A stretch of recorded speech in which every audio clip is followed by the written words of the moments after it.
Hands off. Protesters across U.S. rally against President Donald Trump and Elon Musk. Millions of people took part in protests against President Donald Trump and Elon Musk across all 50 states and globally on Saturday, organized by a pro-democracy movement in response to what they call a hostile takeover and attack on American rights and freedoms. Over 1,400 hands-off mass action protests were held at state capitals, federal buildings, congressional offices, Social Security's headquarters, parks and city halls throughout the entire country. Anywhere we can make sure they hear us, organizers said. Hands off demands an end to this billionaire power grab. Whether you are mobilized by the attacks on our democracy, the slashing of jobs, the invasion of privacy, or the assault on our services, this moment is for you, the event flyers state. We are setting out to build a massive, visible, national rejection of this crisis. Nearly 600,000 people had signed up to attend the events, some of which took place in major cities like London and Paris, according to Indivisible, one of the organizations leading the movement in collaboration with a nationwide coalition that includes civil rights organizations, veterans, women's rights groups, labor unions, and LGBTQ advocates. Organizers say they have three demands: an end to the billionaire takeover and rampant corruption of the Trump administration, an end to slashing federal funds for Medicaid, Social Security, and other programs working people rely on, and an end to the attacks on immigrants, trans people, and other communities. CNN has reached out to the White House for a statement. State representatives speak at protests. During the hands-off protest in Washington, D.C., multiple representatives took to the podium to speak about the Trump administration, including Democratic Rep. Jamie Raskin of Maryland, who said there is no future with a president who has the politics of Mussolini and the economics of Herbert Hoover. Our founders wrote a constitution that does not begin with "we the dictators." The preamble says "we the people." Raskin said in front of a crowd of thousands gathered at the Washington Monument, holding signs condemning the administration. No moral person wants an economy-crashing dictator who knows the price of everything and the value of nothing. Rallygoers traveled from across the country in a show of force at the nation's capital over concerns of the administration's policies. Demonstrators on the National Mall chanted, "Hey ho, Trump's gotta go," while holding signs reading "Protect our Constitution" and "Hands off our rights."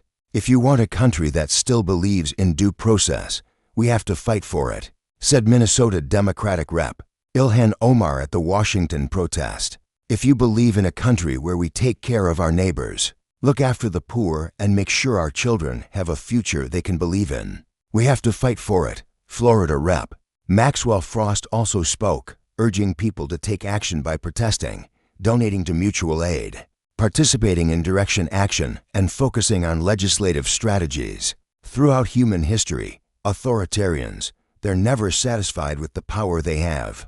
And so they test the bounds, they push the limits, they break the law, and then they look at the public to see if they're quiet or if they're loud, said Frost. In Los Angeles, protesters marched along a 1-mile loop toward City Hall, chanting "Power to the people" and wielding signs with messages like "Hands off education" and "Resist, resist." Since Trump took office, his administration has been vocal about its efforts to cut federal spending, regardless of who it may harm. Thousands of federal workers have been laid off or issued immediate termination notifications as part of Trump and Musk's plan to downsize the federal government. And Musk, the world's richest man, has aggressively pushed policies to reduce spending as the head of the so-called Department of Government Efficiency, all while repeatedly misleading the public about federal spending. He has also boasted that he put USAID, an agency that feeds some of the world's poorest, most desperate people, and has saved millions of lives, in the wood chipper.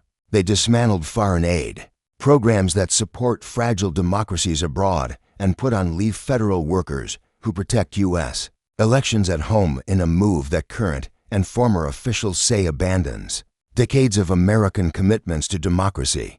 The Social Security Administration, responsible for monthly benefits to around 73 million Americans, is now in turmoil after a massive reorganization including cutting thousands of employees. Trump and his team have also taken extraordinary measures to crack down on immigration, aggressively pressuring ICE to pick up the pace of migrant arrests and touting mass deportation plans, despite the administration making multiple missteps in recent weeks, including mistakenly deporting a Salvadoran man. They tell us that immigrants are stealing our jobs, but they're the ones shipping jobs overseas and hiring corporate lawyers to go and union bust, said Frost.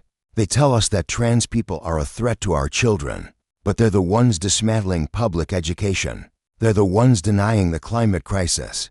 They're the ones poisoning our planet. They're the ones doing nothing about the national public health emergency of gun violence. Frost added, the Trump administration has frequently questioned climate science and said it will roll back major climate policies, including rules that target pollution from vehicles and power plants, in a major blow to America's progress on clean air, clean water, and climate action. Trump has also ordered the federal government to reevaluate its gun policies and all ongoing litigation that could restrict Americans' gun rights.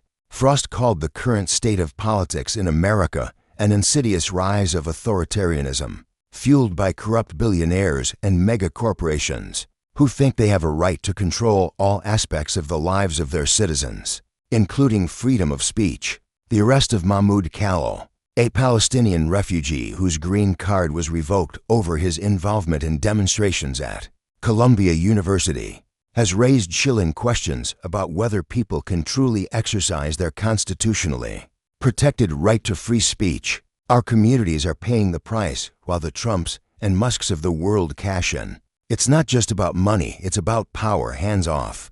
Organizers wrote, this administration is targeting everybody who isn't part of the 1%, veterans, kids, seniors, farmers, immigrants, transgender people, and political opponents, all to consolidate power and reward their allies.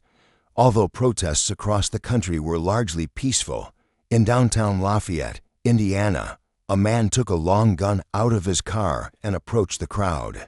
Lafayette police say the man attempted to make a lawful turn at an intersection near the Tippecanoe County Courthouse, but was blocked by protesters in the street. The man got out of his truck and, according to the police statement, was headbutted by a protester after tensions escalated between him and the crowd of demonstrators. The man then returned to the truck and got a gun from his vehicle, which he later described as an act of self-defense, before placing it back in his truck. The statement reads, Lafayette police officers detained the man after receiving reports that he had pointed the weapon at protesters.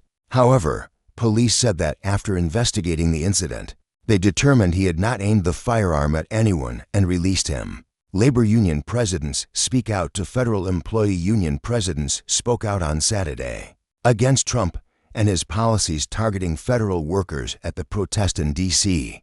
The Trump administration is absolutely destroying public services in this country. That's right.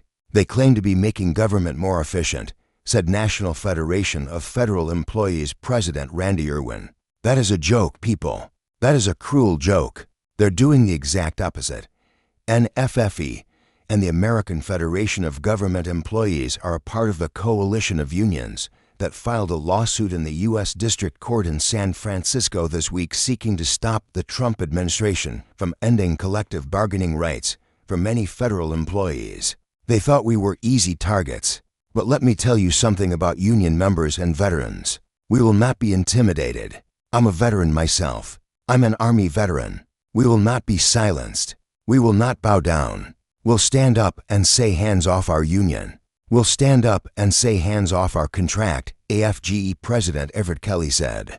Irwin called the move by the Trump administration the biggest assault on collective bargaining that we have ever seen in this country. AFGE has been in the courts, in the media, in Congress, and here with you on the street. And not only are we in the court, but we are kicking their behind while we're in the court. And we're going to continue to kick their behind, Kelly said. Since taking office, Trump has sought to reshape the federal workforce.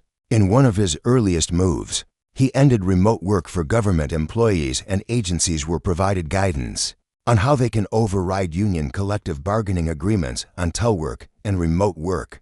At least 121,361 workers have been fired from federal agencies so far. As of CNN's latest tally on March 28th,